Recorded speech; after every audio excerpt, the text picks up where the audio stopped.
खुलुमबाय फिन नोंथांमोननिसिम मोनसे गोनां भिडिअ लानानै फैदों। बे भिडिअआव आं स्पेसियली जोंनि समाजाव जाफ्लेबाय थानाय आरो जानाय मोननै फेक्टनि सायाव आं दिनै सावरायनो नाजानाय जादों। बे मोननै बिजाबानो जाहैबाय हिंसा खालामनो लुबैनाय आखु आरो हिंसा खालामनो लुबैयै आखु। बे मोननैनि गेजेराव फारागथिया मा आरो बे मोननै फारागथियाव मोनफा मोनफा आखुआव नांथाबना थानाय सुबुंफोरनि साननाय हनायफ्रा माबादि जायो आरो बिसोरो जोंनि समाजाव माबोरै बिथांमोनबादि सुबुङा जोंनि समाजाव गोरों गोरा एबा साननो हनो गोरों मानसिफोरखौ माबोरै खैफोद आफोदाव गोलैयो आरो बिथांमोना दाय फोदोन गैयाबासिनो अरायसम माने रायखुमायो सिखोमायो हिंसा आखु दिन्थियो। जोंनि समाजाव हिंसा खालामनो लुबैग्रा आरो हिंसा खालामनो लुबैयै मोननै आखुनि सुबुं थायो। हिंसा खालामनो गिबियावनो आङो हिंसा खालामनो लुबैग्रा सुबुंनि आखुनि सायाव नोंथांमोननो फोरमायथिनो लुबैदों। जाय मानसिया नोंखौ नाङै बुब्लिफ्रावनो एबा नोंथाङा बिथांनि सायाव जेबो इनाय उदखार खालामाब्लाबो नोंथाङा बिथांनि मोजांनि थाखाय अराय हामजाथिनि खामानि मावबाय थायोब्लाबो बियो अरायबो नोंथांनि नेगेटिभ साइडखौल' लाबाय थागोन आरो बे नेगेटिभ साइडखौ लानानैनो बिथाङा नोंथांखौ इनसाल्ट खालामबाय थागोन आरो नोंथांनिफ्राय हाजासे माबा मोनसे मुलाम्फा मोननो थाखाय आरो मुलाम्फा मोनोब्लाबो नोंथांखौ बेबायदि सुबुङा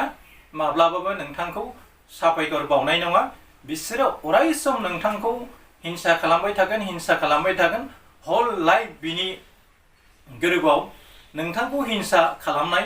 आखुआनो अराय बेरखांबाय थागोन आरो बे हिंसा खुरिया खालामनाय आखुनि गेजेरजोंनो बिनि जिउआ मोनसे समाव जोबस्रांलाङो आरो बेफोरबायदि मानसिया मोनसे समाजाव गाला गुन्जेर बायदि बेनि खोथाखौ बैनो एरसोनानै होयो आरो बिसोरो नि साननायफ्रा उल्था मोखां दिगै अराय थाङो आरो बिसोरो प्रेक्टिकेल लाइफआव बबे बेसादा माबायदि जादों आरो बबे बेसादा मा जानो थांगासिनो दङ आरो बबे बेसादा माबादि दिगजों बोहैलांदों बे दिगफोरखौ सानाबासिनो प्रेक्टिकेल लाइफआव बेफोरखौ मिथियाबासिनो सा साज्रां लाथिख'राव अख्राङाव थुंग्रि सिबनानै गासैबो खोथाखौ न'आव जनानैनो गाव मिन्थिजोबनाय बादि मानसिफोरनि सिगाङाव बुङो आरो बेफोरखौ मबाइलजों SMS हरनायानो जा माबा मोनसे खोथा सोरनोबा एरसन हरनायानो जा बेफोरबादि सोरबा मोजां मानसिखौबो सोरबा बै हिंसा खुरिया आखुआ गावनिख्रुइ देरसिन लावसिन साबसिन हामसिन लाइफ दाहैसिगोन नामा जिउ दासिगोन नामा साबसिन मानसि जासिगोन नामा साख्रि बाख्रि माबा मोनसे लानानै बियो जिउखौ एस्टाब्लिश खालामनानै समायना जिउ दासिगोन नामा बेफोरबादि जि बिनि मोन्दांथि बिनि गाज्रि साननायफ्रा बिनि गोरबो इसिङाव अराय गेलेबाय थायो आरो बियो अरायसम मानसिखौ हिंसा खालामबाय थानो लुबैनाया बिनि ब्रेनाव बिनि मेलेमाव अराय हाबसोमनानै थायो आरो बियो बिनि मेलेमखौ दिनै एसे गाबोन एसे गुन्जेरफोर अरनाय बायदि अराय नोरजिया खालामनानै बेखौ मोनसे बुब्लियाव सोलिनो हायै आरो बयजोंबो गाज्रि मोनजानाय बयजोंबो सैसे खालामजानाय बायदिसिना जानाय सासे सुबुं हिसाबै बेखौ दैखोनानै लाबोयो आरो जोबथा बुब्लियाव बियो राहा लामा आन्दायनानै बियो सा ससेयावनो गावनि रायजोआवनो गावनो देबोर नांनानै गावनि लाइफखौ गावनो सिलिंखार खालामनानै लायो आरो बेफोरबायदि सुबुंखौनो जों हिंसा खुरिया सुबुं होननानै बुङो। हिंसा खुरिया सुबुङा मालाबाबो मोजांनि खोथाखौ साना बियो अरायसम मालायनि गाज्रि खोथाखौनो सानबाय थागोन। बे मानसिया गावनि थाखाय मोजां सानदोंब्लाबो बियो अरायसम गाज्रिखौनो सानबाय थागोन आरो बै गोरों गोरा एबा साननो हनो गोरों मानसिफोरखौ बायदिसिना जेंनायाव खोख्लैनानै बेफोरबायदि खम सोलोंथाइनि सुबुंफ्रा हिंसा खुरिया आखुजों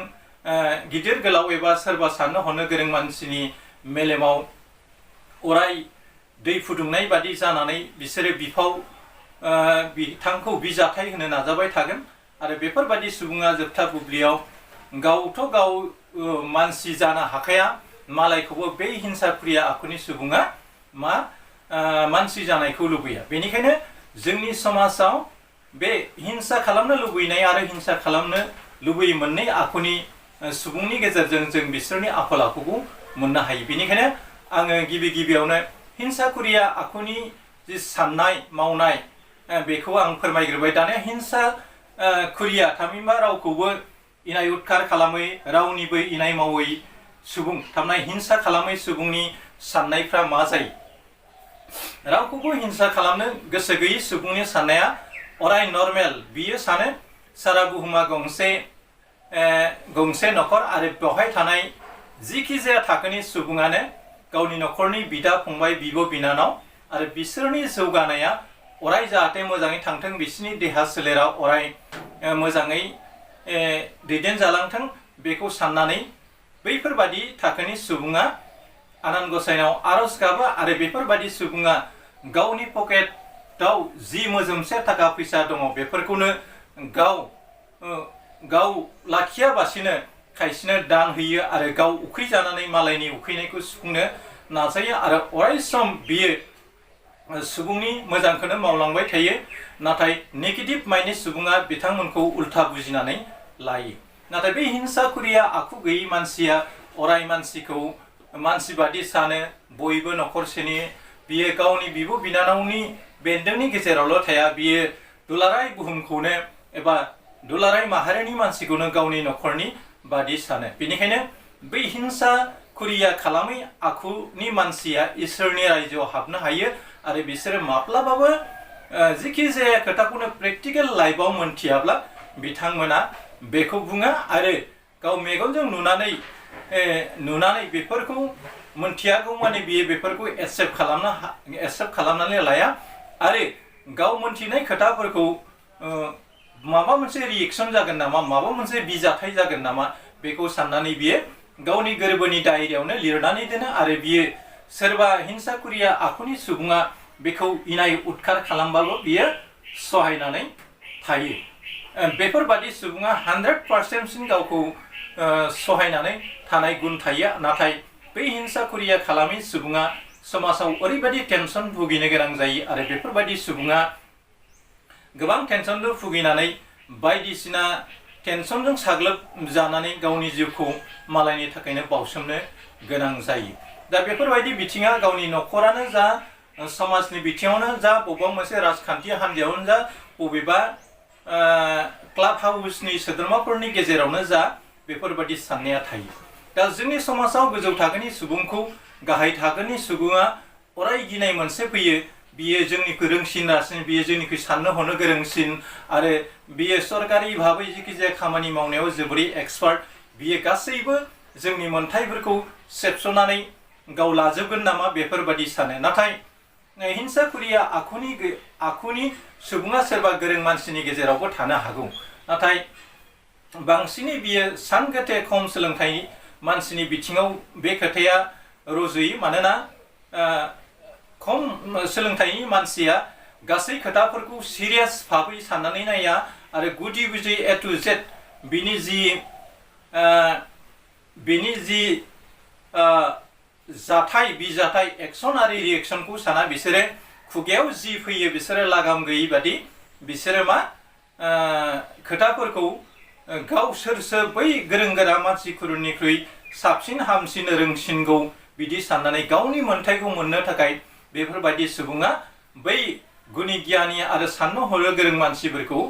बायदि सोरगिदिं बिथिंखौ नोजोर बोनानै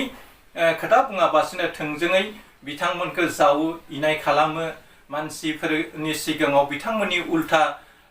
दिगै खोथाफोरखौ एरसननानै होयो आरो गुलाय गुजाय खालामनो अराय नाजायो। नाथाय बेफोरबायदि आखुआ खोब इनाय। नों जिखि जाया सुबुंखौनो नोङो मोनथिया हसिया मालाबाबो गाज्रि सोदोब बाहायनो नाङा, गाज्रि खोथा बुंनो नाङा।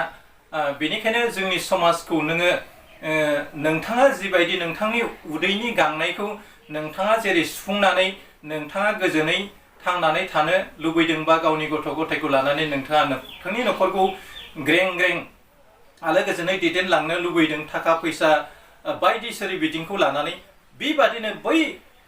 थाखोनि सुबुंफ्राबो गासै थाखोनि सुबुंफ्रानो नोंथांबादि थांना थानो लुबैयो। बेनिखायनो नोंथाङा बे बुहुमखौ नोंथांनि थाखायल' साननानै दाला बे बुहुमा बयनिबो बियो मानसि माहारिजों लोगोसे जिब जुनार बयहाबो बेवहाय थांना थानायनि मोन्थाय दं बे थांना थानायनि मोन्थायखौ नोंथाङा गावनि आखाइ मोजोमाव लानानै सोरनिबा जिउखौ लानानै नोंथाङा गेलेनो नाङा एबा बै मानसिया नोंथांखौ इनाय खालामै माब्लाबाबो बे मानसिया नोंथांनि इनाय मावाखै नोंथांनि अराय हामजाथिखौ बे लुबैनानै खामानि मावदों बा नोंथांजों माब्लाबाबो गाज्रि आखु दिन्थियाखै नोंथांनि थाखा फैसा धोन दौलत दाहार रिन लानानै नोंथांखौ थगायाखै बेफोरबायदि सुबुंखौ नोंथाङा थामहिनबा जाउन गैयाबासो नोंथाङा मालाबाबो रायखुमानायनि गोनांथि गैया बेबायदि रायखुमानायनि गेजेरजों नोंथाङा गावखौनो देरहासारनाय बायदि मोननो हागौ बेफोरबायदि हिंसाकुरि आखु दिन्थिनाय नोंथाङा गावखौनो खोब गोजोननाय लानो हागौ नाथाय जाय सुबुङा नोंथांजों बेबायदि समालोचना क्रिटिसाइज खालामजादों उइदाउट रिजन बै सुबुङा बेसेबांबा दुखु खस्थ' सहायनो गोनां जायो आरो नोंथांनि सायाव बिथाङा थोंजोङै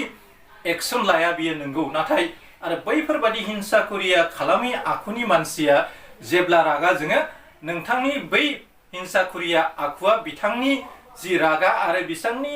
सोलो बुद्धि बाहायनानै बिथाङा जाबादि समाव नोंथांखौ बबे माख्राजियाव खोलैनानै नोंथांनि जिउखौ बरबाद खालामगोन नोंथाङा पात्ताखौनो मोननाय नङा बेनिखायनो नोंथाङा जाय मानसिया नोंथांनि जेबो इनाय मावाखै नोंथांनि जेबो खालामाखै बैफोरबायदि मानसिखौ जाउन गैयाबासिनो रागा फोजोंबाय थानो नाङा जाउन गैयाबासिनो बेखौ बदनाम खालामबाय थानो नाङा बैफोरबायदि सुबुङा हिंसाकुरिया खालामि आखुनि सुबुङा जोबोरै गोसो हमथानो हानाय जायो आरो बियो सहायसुला जायो नाथाय बै सहायसुला सुबुङा माबा मोनसे जाउनाव गावनि बिबेकनि ब्रेकखौ जुदि हमथानो हायाब्लासो नोंथांनि सायाव चेलेन्ज जुदि लायोब्ला नोंथाङा बै मानसिया बबे बुब्लियाव नोंथांखौ बबे फानाव खोलैगोन नोंथाङा मिन्थिनानो मोननाय नङा मानोना सासे लेखा गोरों सुबुंनि साननाय हनाया हा आरो अख्रांजों समान सोमोन्दो थायो नाथाय सासे खम सोलोंथाइनि सुबुङा लाथिख' अख्रांनि गेजेरावनो हारसिङै बिरथिंनानै गिदिं खनबाय थायो बियो जेबो दिगथिं बियो सहैथानो हाया आरो बेफोरबायदि सुबुंखौ मदद होग्रा मानसिनोबो खोब आंखाल जायो बेनिखायनो जाउन गैयाबासिनो रावखौबो हिंसाकुरिया आखु लानानै निन्दा खालामनो नाङा इनाय खालामनो नाङा जायफ्रा हिंसाकुरिया आखु नङै मानसिफोरनि जि साननाय हनाय मावनाय अननाय हेफाजाब होनाय मदद खालामनाय आरो बयखौबो मानसि जाथों होननानै साननाय बैफोरबादि सुबुंनि आखु बादि जानो हाब्लासो नोंथाङाबो बे बुहुमाव थांनानै थागोन नोंथांनि गथ' गथाय नोंथांनि इयुन जिउआ गोजोर जागोन बेनिखायनो अरायसम मानसिखौ उल्था दिगैल' लानानै खोथा सावरायबाय थानो नाङा आरो नोंथाङा मिथियाबासिनो जेखि जाया खोथाखौ सोरबा सासेनो आरो बै सासे बेफोरबायदि गासै खोथाफोरखौ नोंथाङा दल दामनानै खिन्थाथिंबाय थाया बा मिथियाबासिनो बबेबा टपिकनि सायाव नोंथाङा शेयार खालामनानै गुलाय गुजाय खालामबाय थायोब्ला बे गुलाय गुजाया बै सुबुंखौ खहा खालामनो हानाय नङा नाथाय बै सुबुंखौ नोंथाङा बदनामल' खालामनो हागोन नाथाय बदनाम खालामब्लाबो नाथाय सासे गोग्गो आखुनि सुबुंनाव बेफोर बदनामा नाङा मानोना बिनि साननाय हनायानो एसे आलादा जुदा रोखोमनि बेनिखायनो इंराजियाव बुंदों everybody want to become indifference in their life जेरै नों सासे गाइखेर बायदि सुबुंखौ सासे गोथार सुबुंखौ नोंथाङा जेसेबांनो हांगार फुननो नाजायाथों मानो बे गाइखेराव नों हांगारखौ सोमनानै जेसेबां नों मानजिगोन बा एग्लुंगोन गोसोम खालामनो नाजागोन बे गाइखेरखौ नोंथाङा माब्लाबाबो बे गाइखेरखौ गुफुर खालामनो हाया गाइखेरा अराय गाइखेरानो हांगारा अराय हांगार बादिनो थागोन आरो गाइखेरा अराय गाइखेर बादिनो थागोन बे हिंसाकुरिया आखुखौ मोनसे समाजनि हांगार होननानै जों बुंनो हायो आरो हिंसा खालामै आरो बयखौबो थांना थानो लुबैग्रा मोजां आखुनि सुबुंखौ जों गाइखेरजों रुजुनो हायो बेनिखायनो गाइखेरजों आरो हांगारजों माब्लाबाबो गोरोबा नाथाय नोंथाङा हांगार जानानै साफ्रोमबो सुबुंखौनो बै हांगारनि गाबखौ फुननो नाजायोब्ला बे हांगारनि गाबा नोंथांनि आखायावल' नांनाय नङा, नोंथांनि उन जोलैफोरनि आखायावबो मोदोमावबो बे हांगारा अराय नांलांबाय थागोन। मानोना नोंथाङा जेरैबादि आथिखालनि थासारियाव थांना दं, नोंथांनि गथ' गथाय आरो इयुन जोलैयाबो नोंथांनि आखुखौनो लागोन आरो बैसोरबो नोंथांबादि हिंसाखुरिया आखुखौनो खालामबाय थागोन। नाथाय जायफ्रा हिंसाखुरिया आखुनि नङा, बिसोरनि फिसाफ्रा अराय गोग्गो गोथार मालायनि इनाय उदखार अयनाय खालामनायनिफ्राय अराय गोजानाव थानानै बिसोरो इसोरनि रायजोआव हाबनो नाजागोन आरो बिसोरो अराय सम समाजखौ मोजां दिगै सामलायलांनो नाजागोन एबा नाजायो। दा बेफोरबायदि सुबुंखौ सोरबा बादि सुबुङा इनाय उदखार खालामनाय बा निन्दा होनाय बदनाम होनायनिफ्राय जोंनि मानसिफ्रा जानगाराव थानो हायाब्ला जोंनि समाजा जौगालांनो हानाय नङा। जों मिथिगौ मासे सांग्रिमानि सोराङा नोंथांनि न'नि खथाखौनो सोरां होनो हाया, नाथाय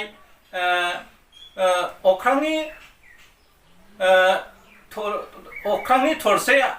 अखाफोरा सारा मुलुगनो सोरां बिलाइनो हायो। थिग बिदिनो सासे गोरों सुबुंखौ जों अखाफोरजों रुजुनो हायो आरो सासे रोङै थौले गोसोनि सुबुंखौ मासे सांग्रेमानि जोंनायजों जों रुजुनानै लानो हायो। मासे सांग्रेमानि जोंनाया गावनि उदैनि थाखायल' बियो अराय सोरां लानानै बियो आदार नागिरथिंबाय थायो, नाथाय अखाफोरा सारा बुहुमाव थानाय जिब जुनारफोरनो हरनि सोरां होनानै बेफोराव सोरिजानो बा आदार नागिरनो थाखाय बिथाङा खाबु होयो। बेबायदिनो गोरों सुबुङा समाजखौ अराय जौगालांनायखौ लुबैयो। दा बेनिखायनो अखाफोरनि जोंनाय आरो सांग्रेमानि जोंनायजों फाराग थायो। आरो बे अखाफोर आरो सांग्रेमानि गोजौआव आरो साबसिन रासिन साननो हानाय गोहोनि मानसिफोरबो दङ। बिसोरो जाबाय सानबादि सोरां होनो हायो। खि हासुदै बिफां लाइफां जेरावखि जाया बिसोरो बयबो समान, बयबो थांना थानांगौ आरो बयनिबो जिउआ मोनसेयानो होननानै खामानि मावग्रा सुबुं थायो। बेनिखायनो मासे सांग्रेमानि जोंनाया अखाफोरजों रुजुजाया आरो अखाफोरनि जोंनाया साननि सोराङाव मोले जायो। बेनिखायनो जायहा जेसेबां मानि केपासिटि दं, जायहा जेसेबां मानि नलेज दं, बेखौ जोङो मोजां खामानियाव एप्लाइ खालामनानै नोंथांनि नलेजखौ एप्लिकेबल खालामनानै जाहाथे नोंथांनि मोजां दिगखौ जोंनि समाजाव फोसावनो हायो आरो बे मोजां दिगजों जोंनि साफ्रोमबो मानसिया दावगालांनो हायो, बेखौ नोजोरथि होनानैसो नोंथाङा खामानि मावनायनि गोनांथि दं होननानै आं सानो। गावनि उदै आरो गावनि सोलेरनि गांनाय उखैनायखौ जोङो सुफुंनोल' नाजायोब्ला बे समाजा नोरजिया जागोन। मानोना नोंथांबादि गांनाय उखैनाय आरो सोलेरनि गांनाया बयहाबो दङ। बेनिखायनो नोंथाङा खालि बे बुहुमखौ नोंथांनि थाखायल' आनान गसाइया सोरजिदों होननानै दासान। बे बुहुमखौ आनान गसाइया सिखाव दाखायत गुन्दा बा गाज्रि आखुनि बयनिबो थाखाय सोरजिदों। नाथाय बावहाय मोजां आरो गाज्रिखौ इसोरा हरदोंब्लाबो बेनि रिजाल्टखौ इसोरा साजा होनो थाखाय माखासे कर्ट कसारि खालामदों, जायनि जोहै सोरबाया इनाय उदखार मावोब्ला पुलिस मेल्टारजों हमजायो, गुन्दागिरि खालामब्ला सदब जायो। बेफोरबादि आयेन कानुन हरदों। बेनिखायनो मोनसे समाजखौ इसोरा मोजां दिगजों दावगालांनो थाखाय माखासे सिस्टेमफोरखौ मानसि माहारिनि गेजेरजोंनो दानानै दिनै बुहुमखौ सालायगासिनो दङ। बेफोरखौ जोंनि मानसिफ्रा मिथिनो नाजा, नङाब्ला नों उन बुब्लियाव नोंथाङा जा थांखिखौ लानानै अरायसम मानसिखौ हिंसाखुरिया खालामनानै बा दायगिरि सुबुंखौ दाय फोनांनानै नोंथाङा अरायसम बेबायदि सुबुंखौ टेनसन होबाय थायोब्ला नोंथाङा बै बिथांनि टेनसन आरो बिथांनि जि डिप्रेसनखौ नोंथाङाबो बाहागो लाफानो गोनां जागोन। मानोना मालायखौ इनाय खालामबाय थायोबा, जेरैहाय रुहाजों नोङो बनखौ सिनबाय थाबा खालि बनाल' गावसागोन बे नङा, रुहायाबो गुदुं जालांफायो। बेनिखायनो नोंथाङा दाय फोदोन गैयाबासिनो जायखिजाया सुबुंखौनो हिंसा खालामनो नाङा आरो अरायसम नोंथाङा नोंथांजों लोगोसे सोरबा सासे सुबुंखौ मोजां खामानियाव लांफानानै बै मानसिखौ जौगाहोनो हायो नामा बेफोरबायदि सान। अब्लाना जोंनि समाजाव नोंथांजों लोगोसे सासे मोजां लोगो फैफायोब्ला, आंजों लोगोसे सासे मोजां लोगो फैफायोब्ला, दुलाराय बुहुमाव थानाय मानसिफोरा साफा साफा जुदि मोजां सुबुं खालामबोयोब्ला बे बुहुमा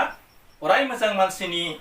आखुजोंनो आबुं जागोन आरो हिंसा खालामनो लुबैयै आखुआ बयनिबो गोरबोआव बेरखांगोन आरो बयबो समान साननाया बयनिबो गोरबोआव खिलिगोन। बेनिखायनो आङो हिंसा खुरिया खालामग्रा सुबुंनि आखुनि सायाव बुंबाय आरो जायफ्रा हिंसा खालामै मानसिफोरनि आखु आरो बेनि गेजेराव मा फारागथि दं बेखौ नोंथांमोननो फोरमायबाय। बेनि गेजेरजों नोंथांमोना माबा मोनसे टिपाइसन थामहिनबा लेसन मोननो हागोन होननानै आं सानदों। भिडिअखौ आं बांद्राय गोलाव खालामसाला, भिडिअखौ बेखिनियावनो फोजोबनो नाजानाय जाबाय। मिजिंथियो नोंथांमोना आंनि भिडिअखौ स्किप खालामाफोर नायलांगोन आरो बे भिडिअनि गेजेरजों आं मा टिपाइसन होनो नाजादों बेखौ संदाननो नाजागोन। जोबथा बुब्लियाव फिन नोंथांमोननिसिम आंनि गाहाम हामलायनायखौ बावहरनाय दिनैनि कन्टेन्टखौ बेखिनियावनो फोजोबनाय जाबाय। एसेनोसै, गोजोन्थों, खुलुमबाय। जै बर' हारिनि, जै बर'।